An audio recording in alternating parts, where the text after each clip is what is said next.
acaba de llegar nuestro cliente a nuestro servicio de mediación y lo primero que tenemos que hacer son varias cosas que vamos a aclarar y dejar muy bien para toda persona que quiera formarse en este campo. Tenemos que hacer una sesión informativa y exploratoria.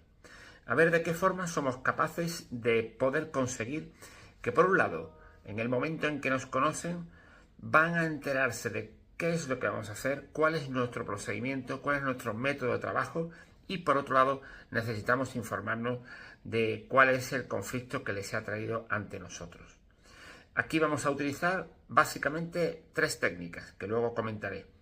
Pero en ese primer momento tenemos que conseguir una especie de monólogo de presentación de la mediación que no sea tedioso, que no sea largo. Se trata de decirles: bienvenidos a este servicio.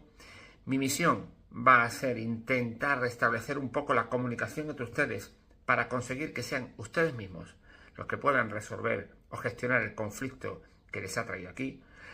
Todo va a ser desde la perspectiva de la imparcialidad, la neutralidad, la objetividad que yo debo de tener. Esto es voluntario, por lo cual si ustedes se sienten incómodos, si ven que no están siendo atendidos suficientemente, pueden dejar en cualquier momento previo aviso el proceso, igual que yo, si veo que no soy capaz de llegar a ustedes para poder conseguir vuestros verdaderos intereses y necesidades. Y por otro lado, también hay que tener en cuenta que necesito colaboración, buena fe, porque todo esto va desde la confidencialidad. Yo no voy a poder ser ni testigo ni perito en ningún juicio, por lo cual siéntanse tranquilos para contarme todo lo que ha ocurrido y las cosas que realmente creen ustedes que son las claves que interesan para poder gestionar este problema. A su vez de darle esta especie de explicación, necesitamos que nos cuenten, interactuando parte de lo que les cuento y parte de lo que me dicen, cuál es el conflicto que les ha traído aquí. Necesito en este primer momento una especie como de desestructurar el conflicto y conseguir que tenga toda la información suficiente para poder empezar a pensar qué estrategia vamos a seguir, qué tipo de trabajo vamos a hacer, qué tipo de reuniones vamos a hacer. Es este momento, insisto, que es informativo y exploratorio. ¿Cuáles son las técnicas que puedo utilizar en este momento? Pues yo las veo muy fáciles, muy sencillas. 3. Por un lado, empatizar. Tened en cuenta que necesitamos empatizar con ellos, demostrarles que entendemos lo que están viviendo desde un punto de vista, sobre todo, emocional. No solamente con esa frase de comprendo lo que te está ocurriendo, sino demostrándoles eso que de alguna forma tenemos que hacer ver, ¿no? El ponernos en su lugar. Parafrasear, remarcando un poco la situación, sacando el titular de lo que nos están contando. Muchas veces cuando parafraseamos, la paráfrasis es más larga que lo mismo que nos están contando. O incluso meramente repetimos lo que nos están diciendo. No caigamos en ese error. Y por último, en tercer lugar, también necesitaríamos como técnica de movilidad que legitimen este tipo de trabajo. Deben de legitimar al mediador, debe legitimar a la otra parte y debe de legitimar el proceso que vamos a seguir. Necesito su confianza. Eso es lo que necesitamos en este primer momento. En un segundo momento de la mediación, ya conocen lo que es la mediación, ya hemos empatizado de una forma y hemos parafraseado conforme a la información que hemos recibido. Y en este segundo momento que ya han firmado el contrato de inicio, el acta de inicio, que de alguna forma es esa especie de contrato de servicio ya por el que vamos a cobrar nuestro trabajo, necesito deconstruir el conflicto. Aquí es donde aparece algo que es importantísimo en todo momento en el proceso de mediación, pero aquí sobre todo, que es el momento en el que la pregunta pasa a ser la habilidad más básica y más importante de nuestro trabajo. Tenemos que preguntar para deconstruir el conflicto, ver si tenemos todas las piezas. Esas preguntas van en una dirección, van hacia una parte, hacia otra. Si es una sesión conjunta, si es una sesión de caucus individual, pues entonces iría dirigida a una parte. Y son preguntas básicamente exploratorias. Sabéis que hay de todo tipo, hay preguntas abiertas, ¿qué ocurrió? Hay preguntas cerradas, ¿es verdad que esto ocurrió? Hay preguntas exploratorias, cuénteme qué pasó. Hay preguntas que intentan de alguna forma sugestionar la contestación. Hay muchos tipos de preguntas, pero la pregunta es la principal arma que tenemos aquí, la principal herramienta que tenemos. Gracias a esa pregunta demostraremos una escucha activa y conseguiremos también empoderarles, porque a preguntas que ellos nos pueden realizar, nosotros les contestaremos también con preguntas para hacerles ver que son ellos mismos los que tienen que empezar a coger las riendas del asunto que les ha traído hasta aquí. En este momento, insisto, de la deconstrucción del conflicto, segundo momento que vivimos en un proceso de mediación, ya aquí empezamos a trabajar verdaderamente como mediadores e intentamos sobre todo tener y mantener, como os decía antes, esa escucha activa, asintiendo y haciéndoles ver que comprendemos lo que está ocurriendo para que ambas partes se sientan libremente de contarnos todo lo que está ocurriendo en el conflicto que les ha traído aquí. Si conseguimos eso, podemos tener la base suficiente para, a través de la pregunta y con su contestación, conseguir también lo que es el mínimo absolutamente necesario para poder construir en el futuro una mejora de las relaciones, una posibilidad de vías de acuerdo, unas posibles vías de solución al tema que nos traen. En un tercer momento de lo que llamo el proceso de mediación ideal, ya vamos a intentar reconstruir la relación. Vamos a intentar que las partes se reconozcan aunque no compartan lo que supone su visión sobre el propio conflicto. Aquí vamos a seguir manteniendo las preguntas, vamos a seguir preguntando porque, insisto, es la base de todo, ¿no? Relacionado con el conflicto. Pero estas preguntas van a ser ya un poco bidireccional, es decir, de alguna forma, cuando yo pregunto, recibo la información de una parte y automáticamente voy con esa información a decirle a la otra, ¿tú cómo lo ves? ¿Tú qué piensas de lo que ha dicho? Eso hace que de alguna forma se responsabilicen las partes. Eso hace también como técnica que pueda equilibrarse el poder entre ellos y de esa forma ellos vuelven a tener las riendas del conflicto para buscar en un futuro la solución. Aquí utilizaré también en muchos momentos lo que yo le llamo el semáforo. El semáforo como el ámbito de la conducción de un vehículo, el rojo, el verde, el amarillo, es exactamente igual en el ámbito emocional.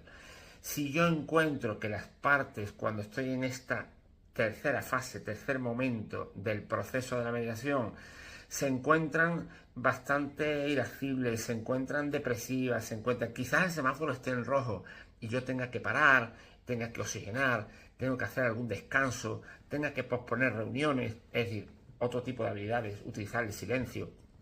Pero hay veces que las partes, aun cuando están muy enfrentadas, se le ve que el semáforo está en verde porque emocionalmente se encuentran bien y están en posibilidad de tomar decisiones y de exponer libremente lo que están contando.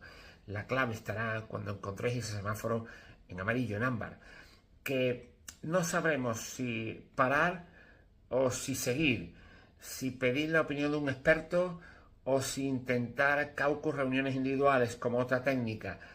Bueno, vosotros con vuestro propio instinto, este sexto sentido que tenemos los mediadores, seréis capaces de determinar en qué momento se encuentran para ver si realmente podemos seguir adelante. En un cuarto momento del proceso de mediación ya estamos, después de haber deconstruido conflictos, reconstruido las relaciones entre ellos y de alguna forma conocer realmente la verdad de todo lo que ha ocurrido y lo intrínseco que está debajo de esa pirámide, podemos ahora empezar a pensar en la co-construcción de la solución. Necesitamos ya co-construir y como bien dice mi buen amigo Rubén Calcaterra, es co-construir porque van a construir con nosotros mismos. Nosotros vamos a ser parte de esa ayuda a construir la solución. Aquí vamos a realizar, analizar y compartir las propuestas que se puedan pensar. Ya hemos hecho las tareas y aquí, igual que decíamos antes que hay que responsabilizar a las partes, aquí se hace un poquito el espejismo para que vean que han crecido, que han ido a bien, que ya se están entendiendo y crear ese espejismo, ese beneficio de que las partes han cambiado, les va a permitir con esa técnica ser conscientes de que están preparados ya para ver la salida al conflicto. Aquí vamos a ver la posibilidad de la comediación, Si una vez que hemos deconstruido y reconstruido las relaciones hace falta algún tipo de ayuda o que 4 ojos ven más que 2, también podemos pensarlo, vamos a usar el rotafolio para que ellos físicamente vean apuntar cada una de las opciones, lo positivo y lo negativo, en esa especie de agenda, e iremos borrando aquellas que vamos desechando y quedándonos poco a poco con las que de verdad creemos que puede merecer la pena para que ambas partes se vean compensadas en la solución del conflicto. Utilizaremos la lluvia de ideas, intentaremos una técnica que es muy buena y que os animo a que la practiquéis, lo que se llama entre la espada y la puerta. Ellos se encuentran entre la espada y la pared, y ponerles entre la espada y la puerta significa que nosotros mismos como mediadores le abrimos distintas puertas, no una única puerta, porque parece que le estamos dando la solución y esa no es nuestra misión, sino le estamos abriendo otras puertas que ellos quizás no han valorado, pero que les permite pensar en un momento determinado en qué salida pueden tener. Y sobre todo aquí, si hemos conseguido crear esa co-construcción del conflicto, de la solución, aquí sí que tenemos que tener clarísimo que nuestra misión también es ser testigos de que el acuerdo al que se puede llegar sea justo, equitativo, estable y duradero. Un acuerdo que en una de esas 4 patas coge y no funcione bien, no es un buen acuerdo. Un acuerdo estable y duradero, pero que no es justo, no es un buen acuerdo. Un acuerdo que es justo y equitativo para las partes, pero que no es duradero, dentro de 20 días van a volver a estar en el servicio de mediación. Por lo cual acordaros del GER, justo, equitativo, estable y duradero. Y por último, como última y quinta fase, y yo le diría fase también, aun cuando no es una fase del propio proceso de mediación, pero a mí me gusta llamarle fase porque yo creo que es importante en nuestro trabajo, está lo que es la fase, el periodo de garantía, el periodo de supervisión. Ha terminado el proceso después de que nos conocieron en aquella primera sesión, les informamos y también nos contaron qué ocurría. Hemos pasado por la segunda fase, que hemos deconstruido el conflicto para ver que tenemos todas las piezas. Hemos logrado en una tercera fase reconstruir la relación para que ellos se entiendan, aunque no compartan. En una cuarta fase hemos logrado incluso co-construir una solución y ver una salida al conflicto. Y en esta quinta y última fase, una vez ya acordada la solución del conflicto, creo que es importante dar una especie de periodo de garantía. Pensar que, a pesar de que han firmado, quizás para ajustar alguno de los acuerdos, es posible dar 1 mes, 2 meses, 3 meses de garantía para que durante ese periodo vean si cumple o no se cumple el acuerdo. Porque si es así, termina el periodo de garantía y el proceso ha sido limpio y perfecto. Y si no es así, tenemos un periodo en el que podemos volver a ver al mediador, al servicio de mediación, y contarle que hay algo que deberíamos haber tenido en cuenta para ajustar un poquito el acuerdo y mejorarlo. Eso sirve para nosotros como supervisión, eso sirve para ver que nuestro trabajo fue satisfactorio y eso sirve también para que las partes se sientan tranquilas cuando firman un documento, que si hay algo que por alguna circunstancia no funcione, se puede volver a arreglar.